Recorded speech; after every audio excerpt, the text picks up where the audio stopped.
நீ டீசெண்டா அரசியல் பண்ணக்கூடிய, நான் டீப்பா அரசியல் பண்ணக்கூடியன்னு எல்லாமே பண்ணுவார். விஜய் சீமான் கம்பாரிசன் சீமானுக்கு பெரிய லாபம். இதைத்தான் நான் சொன்னேன். விளக்குல வந்த விட்டில் பூச்சி ஆட்டு சீமானை பிடிக்காத நிறைய பேர் வந்து விட்டில் பூச்சி மாதிரி விளக்குல விழுந்து சீமானுக்கு லாபத்தை ஏற்படுத்தி கொடுத்துட்டாங்க. லாபம் தான் ஏற்படும், அது 26ல தெரிய வரும். இன்னொன்னு சொல்றேன், விஜய் செய்தி தொடர்பாளர்கள் எல்லாத்துக்கும் சேலஞ்சிங்கா சொல்றேன், சீமான் உங்களை தட்டுற தட்டு செம தட்டு, கூமுட்டை, அதுவும் அழுகி போன கூமுட்டைன்னு உங்களை தூக்கி போட்டுட்டு போறாருன்னா உங்களை அடிக்கிறதால எந்த நஷ்டமும் இல்லை, லாபம்னு புரிஞ்சு அடிக்கிறாரு. இதெல்லாம் வாக்கு வங்கி நிரூபிக்கணும். நீங்க வாக்கு வங்கி நிரூபிக்காம மோசடியா உள்ளாட்சி தேர்தலில் 3வது இடம்னு பக்கா ஃப்ராட் பண்ணாங்கல்ல, இந்த ஃப்ராடுங்கிற வார்த்தையே நீ சீமான் சொல்லிட்டாரு. வரும்போதே ஃப்ராட் பண்றீங்களாப்பான்ட்டாரு. அது பெரிய ஃப்ராடு. அது சீமான் அந்த இடத்துல தான் தப்பு பண்ணாரு.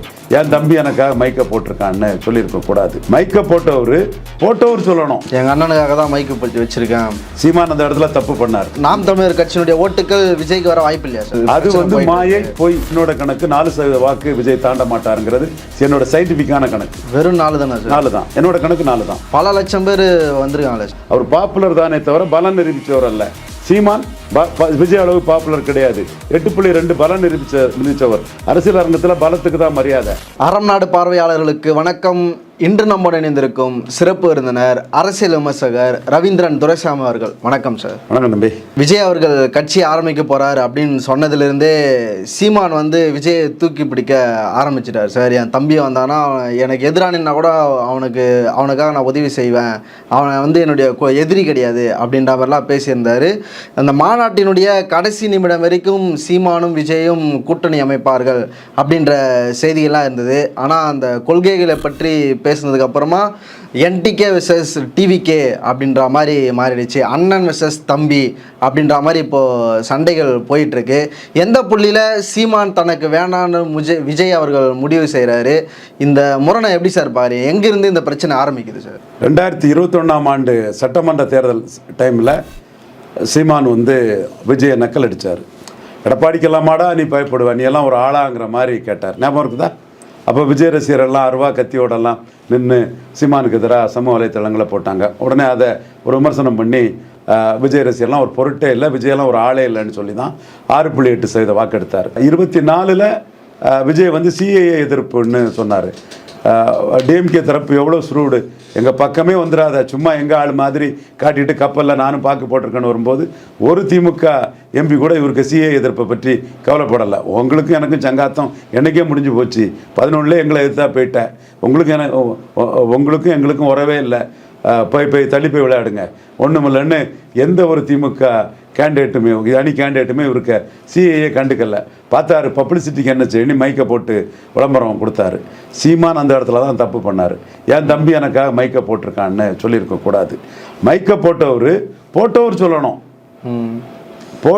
சொல்லணும், எங்கள் அண்ணனுக்காக தான் மைக்கை போட்டு வச்சுருக்கேன். சீமான் அந்த இடத்துல தப்பு பண்ணார், தெரியும் எனக்கு அது. அதுக்கு பிறகு விஜய் பல நிரூபிக்காத விஜய்க்கு வந்து 30 சீட்டு கொடுத்தா தன்னை சிஎம்மா விஜய் சொல்லுவாருங்க எதிர்பார்ப்பு சீமான்ட்ட இருந்தது. அது பல நிரூபிக்காத ஒருத்தருக்கு சீட்டு கொடுக்குறதே பல நிரூபித்தவருக்கு பலகீனம். அதுதான் உண்மை நிலைமை. நீ யாராட்டும் இருந்துட்டு போ, உன் கையில் வராத ஓட்டை நீ எப்படி ட்ரான்ஸ்ஃபர் பண்ணிடுவேன்? கையில் ஓட்டு வந்தால் தானே ட்ரான்ஸ்ஃபர் பண்ண முடியும். அஜித் வந்தாருன்னா அஜித்துக்கு இத்தனை %, சிவகார்த்தியன் வந்தால் இத்தனை %. புக்மை ஷோவில் சிவகார்த்தியன் விஜய்க்கு பாப்புலாரிட்டியை தாண்டி போயாச்சு. எல்லாருமே போடுறான். புக்மை ஷோவில் விஜய்க்கு லியோ படத்தை விட டபுள் மடங்கு அமரன் சிவகார்த்தியன் படத்துக்கு புக் ஆகிருக்குங்கிறத எவிடன்ஸோட ஆதாரத்தோடு சொல்கிறான். என்ன டிராக்டர் வசூல் இதெல்லாம் ஆதாரம் இல்லாத விஷயங்களை எவனுமே இங்கே வந்து கதை அடிச்சுக்கிட்டு தெரிய முடியாது. அந்த அளவுக்கு சிவகார்த்தியன் பாப்புலாரிட்டி இருக்குது. அவர் வந்துட்டு அவருக்கு இத்தனை % ஓட்டா கிடையாது. விஜயகாந்த் மார்க்கெட்டே இல்லாமல் தான் இருந்தார். கஜேந்திரா ஃபெயிலியர் தான். அவர் நிரூபித்தாதான் மரியாதை. ஸோ அரசியல் அரங்கத்துக்குள்ள பலத்தை நிரூபித்தாதான் மரியாதை. விஜய்க்கு அந்த ஸ்பேஸ் இருக்குல்ல சார். இந்த பக்கம் அதிமுக வந்து சரியான தலைமை இல்லை, பல பிரச்சனைகள் போயிட்டுருக்கு. இந்த பக்கம் கூட்டணிக்குள்ளேயே ஒரு பிரச்சனை இருக்கிறதா ஒரு அது வந்து மாயை போய் பல நிரூபிக்காத ஒருத்தருக்கு பலம் இருக்குங்கிறது. ஜானகி அம்மையார் வந்து எங்கள் அண்ணன் சிவாஜிக்கு 50 சீட்டு கொடுத்து ஒரு ஓட்டு ஜானகிக்கு வரல, ஜானகிக்கு ஓட்டு தான் சிவாஜிக்கே கிடச்சிது. சிவாஜி வெளியேறின பிறகு மூப்பனார் 20% போயிட்டார், திமுக கலைஞர் 34% போயிட்டார். அப்போ 50 தொகுதியில் சிவாஜி எடுத்த ஓட்டு எங்கேருந்து எடுத்த ஓட்டு ஜானகிக்கு ஓட்டு தான். இப்போ எடப்பாடி விஜய்க்கு சீட்டு கொடுத்தாருன்னா எடப்பாடிக்கு ஓட்டை தான் விஜய் கொடுப்பாரு. விஜய் திமுகலேருந்து ஓட்டு எடுத்துட முடியாது. இந்துத்துவாலேருந்து ஓட்டு எடுத்துட முடியாது, சீமான்ட்டு ஓட்டு எடுத்துட முடியாது. நீ எல்லாம் ஒரு ஆளாடான்னு கேட்டு தான் 6.8% வாக்கு சீமான் எடுத்தார். இல்லை, நாம் தமிழருடைய தம்பிகள் தான் தாவேக்காவுக்கு வந்துட்டாங்கன்னு சொல்கிறாங்களே சார். சீமானுடைய ஓட்டுகளை குறிவைத்து தான் விஜய் வந்து தன்னுடைய காயை அதெல்லாம் பொய்ங்கிறது 26 எலெக்ஷனில் தெரிஞ்சு போகும். பொய்ங்கிறது ரிசல்ட்டில் தெரிஞ்சு போகும். நாம் தமிழர் கட்சியினுடைய ஓட்டுகள் விஜய்க்கு வர வாய்ப்பு இல்லையா சார்? கமலஹாசன்ங்கிற லீடர்ஷிப்பும் விஜய் சீமான் லீடர்ஷிப்பும் சொல்லும்போது சீமான் லீடர்னு எழும்புன மாதிரி விஜய் அரசியல் கொள்கையற்ற கூமுட்டை, சுயநலவாதி, சந்தர்ப்பவாதி. சீமான் எந்த எலெக்ஷன்னாலும் நிற்பார். விஜய் போலீஸ் ஸ்டேஷனை கண்டு பயந்து விக்கிரவாண்டியில் பின்னங்கால் படையில் ஓடினவர், கட்சி ஆரம்பித்த தேர்தலில் நிற்காதவர், பிரசாந்த் கிஷோர் கட்சி ஆரம்பித்து 4 இடைத்தேர்தலில் நிற்கிறாருங்கிற இந்த கம்பேரிசன் சீமானை தூக்கி நிறுத்தம். இப்போ சீமானை பற்றி இந்த அளவுக்கு பரபரப்பாக பேசப்படுறது காரணம் விஜய்ங்கிற பாப்புலர் நடிகரோட கம்பேரிசன் தான். அவர் பாப்புலர் தானே தவிர பலம் நிரூபித்தவர் அல்ல. சீமான் விஜய் அளவு பாப்புலர் கிடையாது. 8.2 பலம் நிரூபித்தவர். அரசியல் அரங்கத்தில் பலத்துக்கு தான் மரியாதை. நாளைக்கு எடப்பாடி பழனிசாமி கிட்ட விஜய் போனாலும் விஜய்க்கு வந்து எடப்பாடி பழனிசாமி வந்து பலம் நிரூபிக்கல, விஜய் 10 சீட்டோட நின்றுடுங்கன்னு தான் சொல்லுவார். அதுதான் நடக்கும். ஆனால் நான் அந்த இடத்துக்குள்ளே தெளிவாக விஜய்க்கு சொல்கிறது, 2024 நீங்கள் பலம் நிரூபிச்சிருக்கணும். 24 பலம் நிரூபிச்சிருக்கணும். கோட்டை விட்டுட்டீங்க. 26 பலம் நிரூபித்தாதான் உங்களுக்கு மரியாதை. மற்றபடி வெப்பில் பேசுகிறதுக்கோ, தினமலரில் ஹிட்டிங் போடுறதோ, இது தந்தியில் ஹிட்டிங் போடுறதுக்கோ காசுக்கு பிரயோஜனம் இல்லை, வேஸ்ட்டு. அது வேணால் சினிமா பாப்புலாரிட்டிக்கு கொஞ்சம் பயன்படுமே தவிர மற்றபடி அரசியலுக்கு அது வேலைக்கு ஆகாது. அரசியலில் நீங்கள் என்ன செய்ய போகிறீங்க? சீமான் சொல்கிறாருல 214 நிற்போன்னு சொல்கிறாருல, எல்லாத்தையும் அடித்து விளையாடுறாருல. சீமான் வந்து பலத்தை நிரூபித்த ஒரு தலைவராட்டு 8.2% இருக்கிறாரு. ஆனால் அந்த கொள்கையை தன் வயசாப்படுத்திட்டாரு சார். இப்போ சக்ஸஸ்ஃபுல்லாக இருக்கிற கொள்கைனா திராவிடம், அதையும் தன்னுடைய கைக்கு எடுத்துட்டாரு. பெரியார் அவர்களையும் எடுத்துட்டாரு. இந்த பக்கம் தமிழ் தேசியமும் என்கிட்ட இருக்கணும் போது அது கூடுதல் பலத்தை தராதா சார்? 26 தேர்தல் முடிவு தான் அதை காட்டும். அவரை பொறுத்தவரை என்னோட கணக்கு 4% வாக்கு விஜய் தாண்ட மாட்டாருங்கிறது என்னோட சயின்டிஃபிக்கான கணக்கு. வெறும் 4 தானே சார்? 4 தான். என்னோட கணக்கு 4 தான். பல லட்சம் பேர் வந்துருக்காங்களே சார். அது பிரச்சனையே இல்லை. எவ்வளோ பேர் வாக்களிக்கிறாங்கிறதா மேட்ரு. ஏன் 4% தாங்கிறன்னு சொன்னால், ஏற்கனவே 4 பேர் செட்டில்டாக இருக்கிறாங்க. விஜயகாந்த் வரும்போது 3வது தலைவராக விஜயகாந்த் வந்தார். அவர் 3வது வந்த இடங்களில் 10% எடுத்தார். அதே விஜயகாந்த் பாஜக இருந்த இடத்துல, பகுஜன் சமாஜ் பார்ட்டி, புதிய தமிழகம் அவங்க சேர்ந்திருந்த இடத்துல, ஃபார்வர்ட் பார்க்க இருந்த இடத்துல எர்ணாவூர் நாராயணன், விஜயராகவன், டி ராஜேந்தர், மாயா வெங்கடேசன், ஜிஜி ரவி, டாக்டர் ஹண்டே, சிவாஜி மன்ற ராஜசேகரன், இந்த மாதிரி 34 பேர் 3வது இருந்த இடத்துல விஜயகாந்தால் 3 to 4% வாக்கு தான் எடுக்க முடிஞ்சது. ஸோ இவர் 5வது வர்றதுனால இவருக்கு வந்து அந்த வாக்கு வலிமை வராதுங்கிறது என்னோட கணக்கு. சயின்டிஃபிக்காக தான் நான் சொல்கிறேன். அடுத்தபடியாக கமலஹாசன் வரும்போது அவர் வட தென் சென்னை, மத்திய சென்னை, ஸ்ரீபெரும்புதூர், வட சென்னை, கோயம்புத்தூர், மதுரையில் 10% வாக்குக்கு மேலே எடுத்தார். இது தினகரன் வந்து ஆர்கேனர் வெற்றி வீரர், திருச்சி, தஞ்சாவூர், மதுரை, ராமநாதபுரம், சிவகங்கை இங்கே 10% வாக்குக்கு மேலே எடுத்தார். மற்ற இடங்களில் வாக்கு எடுக்கலை. அப்படிப்பட்ட இதை ஒவ்வொன்றையும் நம்ம ஆய்வு பண்ணி பார்க்கும்போது அப்போல்லாம் 3வது வந்தாங்க 2 வாரம். 3வது வந்ததில் ஒரு ஏரியாவில் அவரும் ஒரு ஏரியாவில் இவரும் எடுத்தாங்க. அப்படிப்பட்ட விஷயங்களை ஆய்வு பண்ணி நம்ம பார்க்கும்போது 5வது வாராரு விஜய். இப்படி ஒரு பச்சவந்தி டைப்பில் இருக்கிறவர் களத்துக்குள்ளே வந்து நின்னா ஒன்றும் பெரிய ஆதரவு கிடைக்காதுங்கிறதான் என்னோட பார்வை. விஜயை பச்சவந்தின்றீங்களா சார்? அவர் ராகுல் காந்தியை பார்த்து ராஜ்யசபா முயற்சி பண்ணார். ஜெயலலிதாவுக்கு எதிராக மோடியை பார்த்தாரு. ஆனால் 6% வாக்கு சீமானை பயன்படுத்தி, சீமான் அல்ல, தமிழ் தேசிய அரசியல், சீமான் அல்ல, அந்த இஷ்யூ வேலுப்பிள்ளை பிரபாரம் தொடர்பான அந்த இஷ்யூ, வேலுப்பிள்ளை பிரபாரம் தொடர்பான அந்த இஷ்யூவை பயன்படுத்தி ஜெயலலிதா 6% வாக்கு உயர்ந்த பிறகு ஜெயலலிதா மரணம் அடைகிறது வரை அரசியலே பேசாதவரை சந்தர்ப்பவாதி, சுயநலவாதின்னு சொல்லாமல் எப்படி சொல்ல முடியும்? இப்போ விஜயனுடைய வருகை எந்த மூமெண்ட்டுமே கிரியேட் பண்ணலையா சார்? முதல்ல சீமான் தப்பு கணக்கு போட்டார். விஜய் தன்னை ஆதரிச்சா பெரிய அளவு வந்துடலான்னு தப்பு கணக்கு போட்டார். நம்போன்றவர்கள் எல்லா இடத்துலையும் ஒரே மாதிரி பேசுவோம். அது சீமானுக்குன்னாலும் பலம் நிரூபிக்காத விஜய் கூட கூட்டணி போகிறது சீமானுக்கு நஷ்டம். 8% மேலே ஜம்ப் பண்ண மாட்டேன்னு அவரே ஒத்துக்கிட்டதாட்ட அர்த்தம். பலம் நிரூபித்த ஒரு கட்சி பலம் நிரூபிக்காத, கையில் வாக்கு வராத ஒருத்தரை அங்கீகரித்தா அது அவங்களுக்கு பலகீனங்கிறது என் கருத்து. அதைத்தான் சீமான்ட்ட நானே சொன்னேன். மற்றவங்க மாறுபட்ட கருத்தை சொன்னாங்க. சீமான் பல விஷயங்களை பார்த்து அவர் முடிவெடுக்கும் போது நான் சிவாஜி ஜானகியை வந்து ஆதாரமாக சொன்னேன். அது ஆதாரம் தெளிவாக இருக்குது. இப்போ எடப்பாடி விஜயை மதித்து சீட்டு கொடுத்தாருன்னா அதுவும் சிவாஜி ஜானகி கேஸ் மாதிரி தான் போகும். விஜய் பல நிரூபிச்சிட்டாருன்னா நம்ம ஏன் எப்படி மறுக்க முடியும்? ஏன்னா சினிமா வசூலா கண்ட மாதிரி அடிக்கிறதுக்கு இப்போ அமரனையே குறைச்சி சொல்றதுக்கு ஒரு கூட்டம் தயாராகும். புக் மை ஷோவை பாருங்கன்னு நான் தான் சொன்னேன். இப்போ புக் மை ஷோவை பார்த்தா தெரிஞ்சு போகும் யாருக்கு அதிகம் புக் ஆயிருக்குன்னு. வசூல் சும்மா அடிச்சு விடலாம், யாரும் ரீலாக கலராக விடலாம். அது யார் வேணாலும் என்னவும் பேசலாம், அதை டிஸ்ப்ரூவ் பண்ண முடியாது. புக் மை ஷோங்கிறது சயின்டிஃபிக்காக உள்ளது. இதில் பார்த்தா தெரிஞ்சுட்டு போகும். இது சினிமா சம்பந்தப்பட்டதில் புக் மை ஷோவும் மாயாஜால் தேட்டரில் எத்தனை ஷோ போடுறாங்கிறதா எனக்கு யாட்சிக்கு விட்டுருங்க. இது எலெக்ஷன் கமிஷன் ரிப்போர்ட் சொல்லி விஜய்க்கு 3% சொல்லிட்டான்னா நான் சொன்னதோட 1 குறைஞ்சிருக்காருன்னு சொல்லிட்டு போவேன். 5 சொன்னார்னா கூடியிருக்காருன்னு சொல்லிட்டு போவேன். எதனாலும் தேர்தல் ஆணையம் தானே சொல்லணும். அதில் மற்றபடி தினமலரோ தினத்தந்தியோ வெப்போ யாரோ முடிவு பண்ண முடியாது இல்லையா? இப்போ சீமான் என்ன தப்பு கணக்கு போட்டார் சார்? இப்போ இந்த மாநாட்டுக்கு முன்னாடி விஜய் அவர்களும் சீமான் அவர்களும் தொடர்ந்து பேசிகிட்டு இருந்தாங்க, கார்லலாம் போனாங்க, பல மணி நேரங்கள் உரையாடினாங்க. அதாவது இவர் வந்து அண்ணா உங்களை மாதிரி என்னால் பேச முடியாது அப்படின்லாம் சொன்னதெல்லாம் செய்திகள் வந்தது. எந்த புள்ளியில் சீமானை வந்து விஜய் ஏமாத்திட்டாரா, அல்லது நீங்கள் நம்ம சொல்கிற வார்த்தையிலே சீமானுடைய தப்பு கணக்கு எங்கே சீமான் தப்பு கணக்கு தான். அந்த தப்பு கணக்கு போடுறதுக்கு ஒரு தனிப்பட்ட காரணங்கள்லையும் சிலர் அவரை இன்ஃப்ளூயன்ஸ் பண்ணாங்க. நம்ம எல்லா இடத்துலையும் ஒரே மாதிரி பேச சீமானை இன்ஃப்ளூயன்ஸ் பண்ணாங்க. நம்ம எல்லா இடத்துலையும் ஒரே மாதிரி பேசக்கூடிய ஆள் Seeman. Very shrewd and individual leader. அவருக்கு தெரியாததில்ல, கிரவுண்டில் இருந்து வந்தது, கீழ்மட்டத்திலிருந்து வந்த ஒரு விஷயம் புரியும். அவர் ஒரு கட்டத்துக்குள்ள 12% வந்திருக்கும்னு நினச்சிக்கிட்டு 8ன்னு ஒரு கூட்டணி ஒருத்தர் ஆதரிச்சா பெற்றவங்கிற எண்ண ஓட்டம் கூட வந்திருக்கலாம். ஆனால் அவர் 8ங்கிறதே சூப்பர் பர்சன்டேஜ். நான் தான் சொன்னேன் 8ன்னு. நான் தான் உங்கள்கிட்ட 8 வருவாருன்னு சொன்னேன். 8ங்கிறதே பார்லிமெண்ட்டில் 8 வந்ததே இந்தியாவிலே யாரும் சாதிக்காது. பிஎம்ஏ மோடி அதை பெருசாக பார்க்குறாரு, காங்கிரஸ் ஸ்ட்ராட்டஜிஸ்ட் பெருசாக பார்க்குறாங்கிறத நான் சொன்னேன். அவர் 8 வந்ததுக்கு இப்போ கரெக்டான பாதையில் போகிறாரு. 8 ஜம்ப் பண்ணிடலாம், மேலே கொண்டு போயிடலான்னு நினைக்கிறாரு. இதைத்தான் அவர் முதல்ல எடுத்திருக்கணும். இப்போ போகிற பாதை சரியான பாதை. அப்போ அந்த பாதையில் விஜய் என்ன நினைச்சாரு, சீமா நம்மளை சப்போர்ட் பண்ணுவாருன்னு அவர் பணிவான்னு கவுத்தரலாடி முயற்சி பண்ணியிருக்கிறார். சீமான் தன்னுடைய ஆதரவு வந்து விஜய்க்கு சொல்லிட்டு தானே சார் இருந்தார். தன்னை சிஎம் கேண்டிடேட்டாக சொல்வாருன்னு எதிர்பார்த்து சொன்னார். ஓகே, வெளிப்படையாக பேசக்கூடிய ஆள் தான். அப்போ அது இல்லைன்னு சொல்லும்போது அவர் அடுத்த ரூட் வந்து அப்படி சொன்னாலும் அது தேராது. பலம் நிரூபிக்காத ஒருத்தர் பலம் நிரூபித்த ஒருத்தரை ஆதரிக்கிறதுல வராது. தன் கையில் வராத ஓட்டை விஜய் சீமானுக்கும் டிரான்ஸ்ஃபர் பண்ண முடியாது. அப்பவும் இதை தான் சொன்னேன், சீமான்கிட்ட எடப்பாடிக்கும் டிரான்ஸ்ஃபர் பண்ண முடியாது. சிவாஜி ஜானகி ஆதரித்த மாதிரி ஒன்றும் இல்லாமல் பூட்ட கேஸாக போயிடும். விஜய்க்கு செய்ய வேண்டியது 214 கேண்டிடேட் போட்டு பலத்தை நிரூபிக்கணும். பலத்தை நிரூபிச்சாதான் நீங்க அரசியல் சக்தி. இப்போ விஜய் வந்து தனித்து தான் போட்டினோம்ல சார், தனிச்சு போட்டிட்டு அரசியல் பலத்தை நிரூபிச்சாதான் அரசியல் சக்தி. இந்த விஜய் ரசிகர் அவன் பலதரப்பட்ட தன்மையில இருப்பாப்புல.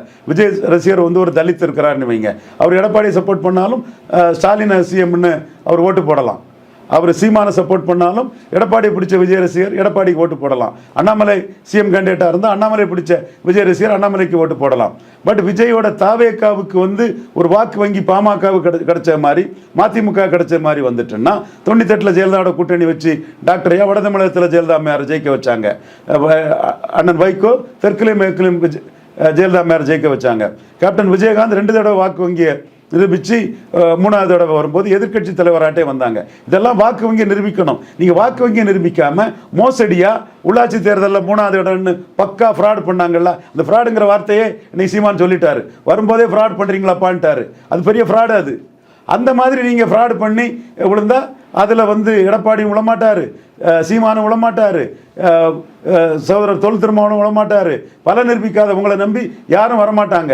யார் வருவாங்கன்னா டாக்டர் கிருஷ்ணசாமி வருவார். அப்பவும் கண்டிஷன் போடுவார். சப் கேட்டகரிஸில் நான் தேவேந்திர வேளாளர் பக்கம் நிற்கிறேன், அதை பற்றி நம்ம பேசக்கூடாது. நீங்கள் அப்படி கண்டிஷன் போட்டு தென் தமிழகத்தில் பொது தொகுதியே 10 வேணும், 25 தொகுதி வேணும்னு கேட்பார்.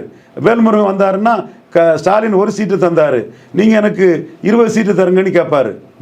ஸோ பல நிரூபிச்சாதான் மரியாதை.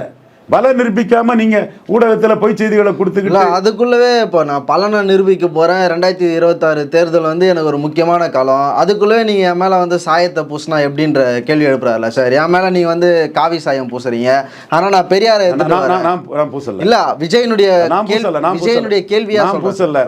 விஜய் அரசியல் அரங்கத்தில் தனக்கு என்ன கிடைக்கும்னு பார்க்க வராரு. எல்லா ஜனநாயக நாட்டில் எல்லாருக்கும் அந்த உரிமை உண்டு.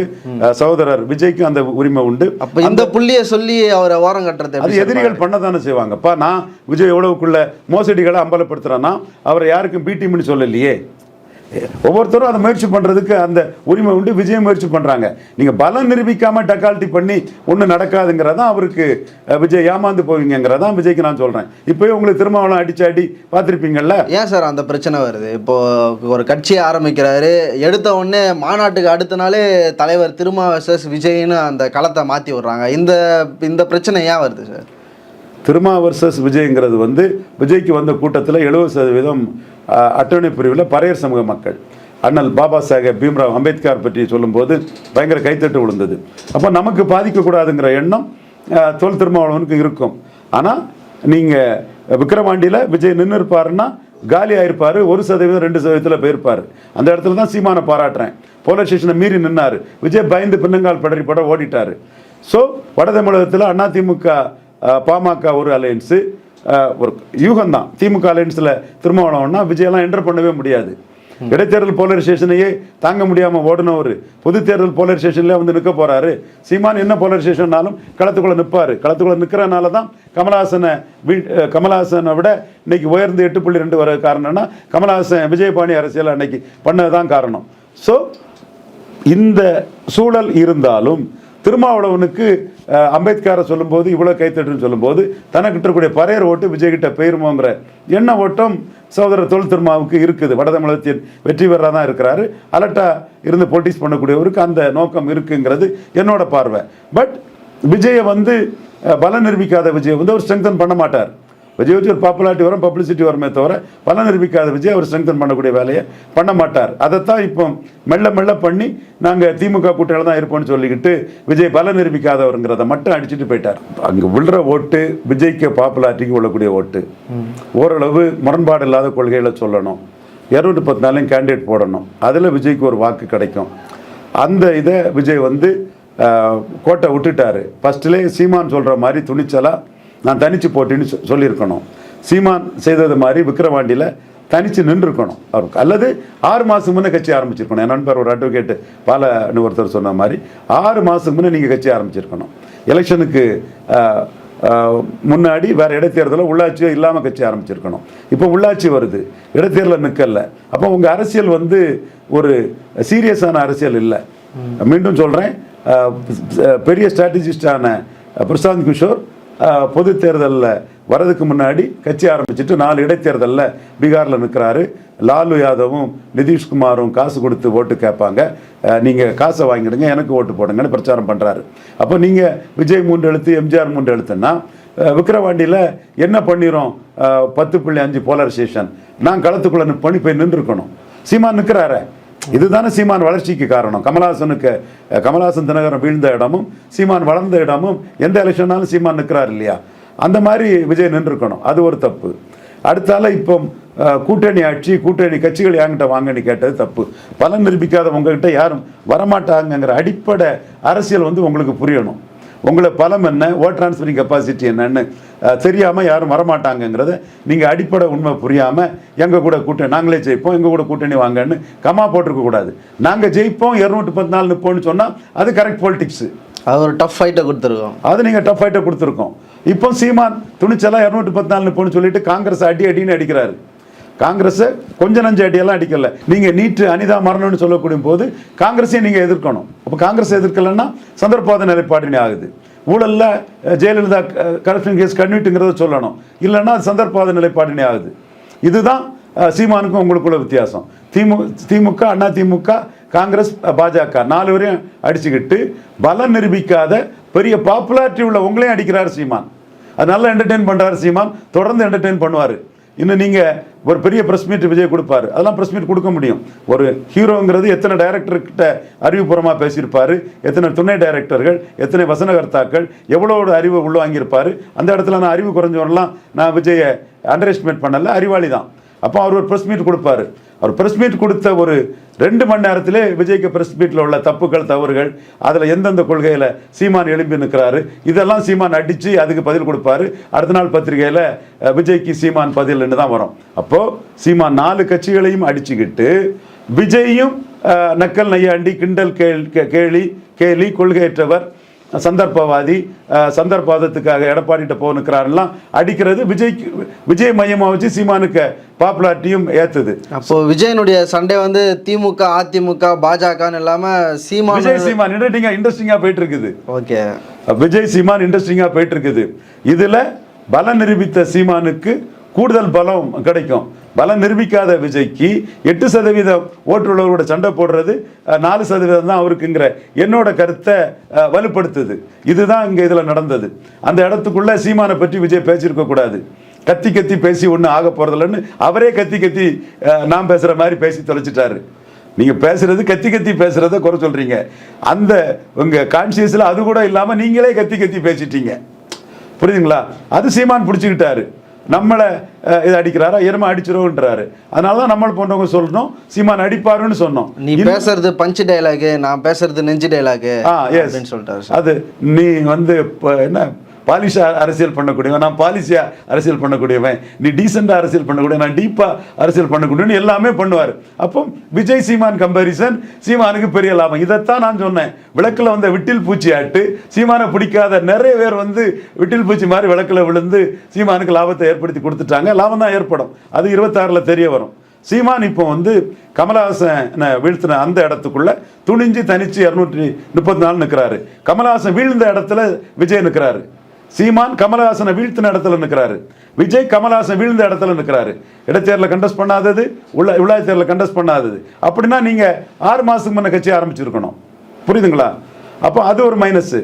அடுத்தால கொள்கை அது சொல்லிட்டு போங்க. அது நான் அதுக்குள்ளே வரல, கொள்கைக்குள்ளே வரல. எனக்கு வந்து அந்த சீமானுக்கு கொள்கையிலே வந்து நான் என் 17 வயசில் ராமச்சந்திரன் நாயுடு சிஎம் ஆகணும்னு சொன்னவன். சும்மா அவர் மத்திய அமைச்சராக இருந்தார். சும்மா அதுக்குள்ளே நம்ம கொள்கை தான் நமக்கு, அது வேறு விஷயம். பட் உங்களோட அந்த பொசிஷனிங் சீமான் தனிச்சின்னி பொசிஷன் பண்ணிட்டார். தனிச்சு போட்டிக்கு ஒரு வேல்யூ இருக்குங்கிறது எனக்கு தெரியும். அதுதான் சீமானை தூக்கி விடுறது எனக்கு புரியும். அண்ணாமலையும் அதைத்தான் சீமானை பற்றி, சீமான் அண்ணா கொள்கையை விட தனிச்சு போட்டியில் சீமான் அண்ணா மேலே வராரு, மக்களை நம்பி நிற்கிறாருன்னு மக்கள் ஓட்டு போட்டுறான். தனிச்சு ஒருத்தர் தொடர்ந்து நிற்கக்கூடிய ஒரு இதில் நம்மளை நம்பி தான் நிற்கிறான். நோட்டுக்கு சீட்டுக்கு விலை போகலையா, 8% 2000 கோடி, அப்போ அந்த விலை போகலன்னு ஓட்டு போட்டுறான். அதில் சீமான் நிற்கிறாரு, தெளிவுபடுத்திட்டாரு. ஆரம்பத்தில் தப்பாக விஜய் சப்போர்ட் பண்ணால் லாபம் கிடைக்குன்னு நினைச்சவர் நம்பன்றவர்கள் நஷ்டம் கிடைக்கணுங்கிற நஷ்டம் தான் வருங்கிற கருத்து. அது பல நிரூபிக்காதவர் எடப்பாடிக்கு சப்போர்ட் பண்ணாலும் நஷ்டம் தான் நம்பன்றவர்கள் கருத்தில். அதில் சீமான் தெளிவாக நிற்கிறாரு. கம்பேரிட்டிவாக விஜய் வந்து 214 நிற்பொன்னு அதிலே அடிச்சிருக்கணும். கமா போட்டு கூட்டணின்னு இந்த பப்ளிசிட்டிக்கு போயிருக்கக்கூடாது. கட்சியை 6 மாதத்துக்கு முன்னே தொடங்கியிருக்கணும். இப்படி சட்டமன்ற தேர்தலையும் உள்ளாட்சி தேர்தலையும் நிற்காமல் ஒதுங்கி இருக்கக்கூடாது. அல்லது மக்களவை தேர்தலையே நின்று இருக்கணும். இப்பவும் விஜய் பண்ண தப்பு. அவர் தலைமையில் கூட்டணி அமைக்க போகிறாரா? அமையாதுங்க. பலம் நிரூபிச்சா அமைஞ்சிரும். பலம் நிரூபிச்சா இன்னொருத்தர்கிட்டையும் போயிடலாம். எடப்பாடிகிட்ட சீட் வாங்க போகிறாரா? நீங்கள் கேட்குற சீட்டை தரவே மாட்டார். 10 சீட்டில் நின்றுங்க, பலம் எங்கே நிரூபிச்சிருங்க? உங்கள் பிரச்சார பலத்துக்கும் ரசிகர் பலத்துக்கும் 10 சீட்டோட நின்றுங்கன்னு சொல்லுவார். அதுவும் கூட்டணிக்கு வேறு ஆள் கிடைக்கலன்னா தான் அது நடக்கும். அடுத்தால தனிச்சு போட்டிடுறது, இதுதான் விஜய்க்கு சரியான வீகம். தனிச்சு போட்டிட்டு விஜய் அந்த பலம் நிரூபிச்சுட்டு தான் வந்தார். தனிச்சு போட்டிட்டு பலம் நிரூபிச்சு தான் கமலஹாசன் ராஜ்யசபா வாங்கியிருக்காரு. பலம் நிரூபிக்காமல் தனிச்சு போட்டியிடாமல் விஜய் வர்றது காகித புலியா இதில் தான் இருக்கும். இன்னொன்று சொல்கிறேன், விஜய் செய்தி தொடர்பாளர்கள் எல்லாத்துக்கும் சேலஞ்சிங்காக சொல்கிறேன். நான் ஒரு வீடியோ பண்ணுறேன், விஜய்க்கு மைனஸை பேசுகிறேன். நீங்கள் எல்லாருமே விஜய்க்கு ப்ளஸ்ஸை பேசுங்க. சில 1000 கூட உங்களுக்கு போகாது. விஜய் அரசியலுக்கு வாடினு எவனும் கூப்பிடலை, எங்கன்னா ரஜினிகாந்தை கூப்பிட்ட மாதிரி. இதுதான் உண்மை நிலைமை. எது எப்படி இருந்தாலும் விஜய்க்கு உரிமை இருக்குது. அரசியலில் அவர் பங்கெடுக்கக்கூடிய ஜனநாயக உரிமை இருக்குது. அதில் சினிமா வசூல் மாதிரி மோசடி பண்ண முடியாது. 214 நின்றுங்க. தேர்தல் ஆணையம் உங்கள் புள்ளி வரத்தை சொல்லட்டு, அது உங்கள் பலம்.